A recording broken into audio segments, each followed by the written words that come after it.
In order to keep a clean commit history, a command that we can use is Rebase. With Rebase, basically, we can reorganize the history of commits in a branch so that it looks more linear, as if we never actually use a branch in the first place.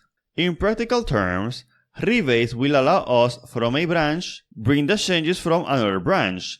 This is different from merge, because here we are going to rewrite the history of commits. Meanwhile, in merge, we join two branches, and in occasions, in order to do this, we have to make a new commit, in which that merge gets registered, just like we saw in the previous video. Alright, so I want to apply git rebase to the previous example. So I will clean everything up, I will come back to this folder, I will delete everything. Let's see that now. Here we don't have a repository anymore. Now let me say git init. I will basically redo the same commands, but I will do a rebase. So let me say touch master branch txt git add git commit -m commit1 master. Now let's create the new branch git switch -c branch2. Enter. I will create a new file, touch new file, git add git commit -m commit2 branch2. Enter. Let's go back to the master branch, git switch master, and let's modify our file. Let's come here, modification, save. Let's come back here, git commit -am commit3 master. So again, I'm doing the same. Enter.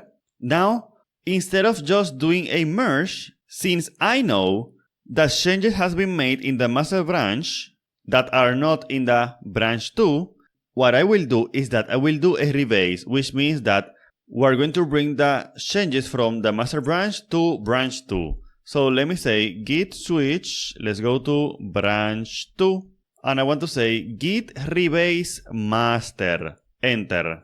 And what did this do? What it did was that it brings the changes from the master branch to branch 2. So if I come here, let's see that we have new file, of course, but also the master branch, which has this modification, which means that that latest commit, the commit3 master, is now in branch 2. Now I can go back to git switch master, and since branch 2 has that latest commit, now we will do a merge of branch 2 into master branch, and that will do a fast forward, of course, because now everything that was on the master branch is on branch 2. So when I do the merge from branch 2 to master, we're going to have a fast forward.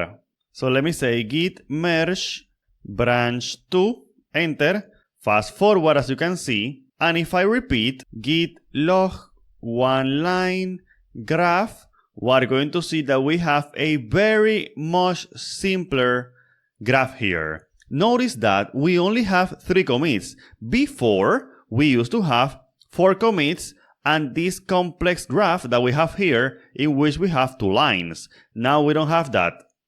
We had the advantage of use a new branch, but now, because of the use of Rebase, we had the possibility of cleaning up our commit history, and therefore, look at this now. This is way simpler to understand than what we had before. So again, we can use Rebase to clean up our history, but there are more things that we can do with this command. Let's see.